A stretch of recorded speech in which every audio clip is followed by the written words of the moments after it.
3-4 যখন পড়ি বাসাতে 3 ঘন্টা সিনেমা ধরা গিয়ে যাবো, বিড়ি টিড়ি খাইতাম হলে গিয়ে একটু। এখন এগুলো গন্ধ সহ বাসায় আসলে একটা রিফ্লেকশন হয়। আমি ভাবতাম যে উনি ধরতে পারে না, কিন্তু আমার ইমিডিয়েট বড়টা সেও সিনেমা দিত। সে যেহেতু সুযোগ পাইতো না, টাকা ছিল না এবং সে দেখতে পারতো, সেটা বাসায় প্যাচ লাগিয়ে দিত একটা। তার পরবর্তী যেটা হয়, তখন আমরা সিদ্ধান্ত নিলাম যে আমরা সিনেমাটা 2 ভাগে দেখবো। 1 টাকা 20 পয়সা লিবার্টি সিনেমা হলো 3rd ক্লাসের টিকিট, সামনে দেখা যায় খুব ফাইন।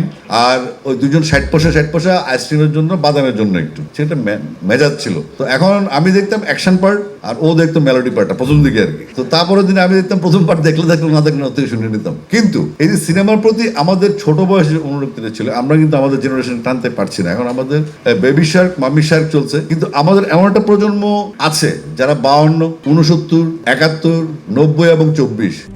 RICL TMX, যুগের পর যুগ স্থাপনা থাকে মজবুত।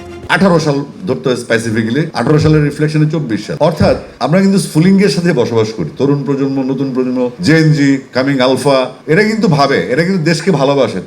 তারা কোনো লেজুর বৃত্তি চায় না, তারা চায় সত্যিটা। তারা জানতে চায় যে আসলে আমি যে এই দেশে বাড়ছি, আমি তো ও চলে যাবে কতদিন পরে, ইন্টারমিডিয়েট পাস করে অনার্স করার জন্য গ্রাজুয়েশনের বাইরে চলে যাবে। তাহলে এই যে মেধা পাচার হচ্ছে, তো তাদেরকে আমরা বাংলাদেশে রাখতে পারছি না কেন? আজকে আমাদের সিনেপ্লেক্সের যে শর্টেজ, সিনেপ্লেক্স সিঙ্গেল স্ক্রিন, যেটা বড় বড় হল থাকবে, 3000 2000 লোক সিনেমা দেখবে, একটা উল্লাস থাকবে। ইন্ডিয়াতে আপনি গেলেই দেখবেন আমরা সবসময় গালিগালাজ করি যে এরে গালি ওরে গালি, কিন্তু আমরা কিছু করি না, আমরা শুধু বলতে পারি। অর্থাৎ সিনেমা হল আমরা যেগুলো দেখতাম একসময়, আমরা গ্যারিসনের যে প্রত্যেকটা ক্যান্টনমেন্টের সিনেমা হল ছিল, এবং সেখানে আমাদের ফ্যামিলির লোকজন সুন্দর দেখতে পারতো। আমার মনে হয়েছে আমি দর্পচূর্ণ দেখতে গেছিলাম দ্বীপে কি সিনেমা হলে, এইসব সিনেমাতে আমার মাথায় ঢুকে না, মারপিট নাই কিছু, সারাক্ষণ কথা বলে। কিন্তু আমার বন্ধুদের সাথে যেতাম আমি অ্যাম্পলিফায়ার হিসেবে। অ্যাম্পলিফায়ার মানে আমাদের মিউজিকে বলে যে পাওয়ার দেয়, যে সাথে থাকা আর কি। ক্লাস 4-এ পড়ি, 3 বোনের নিরাপত্তা আমার দায়িত্ব, কি বলে সিকিউরিটি।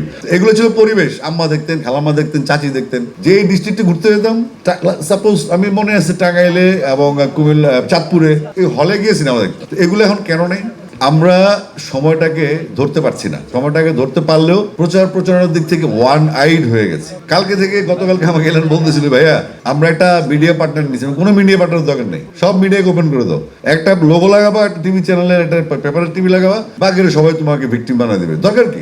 ওই টিভির কোনো ভূমিকা নেই, সে কিছুই করবে না। এটা একটা ব্যাড কালচার। প্রত্যেকটা মিডিয়া সমান, এখানে কোনো চৌধুরী বংশের লোক নেই, সবাই সব মিডিয়া সবার জন্য ওপেন থাকবে।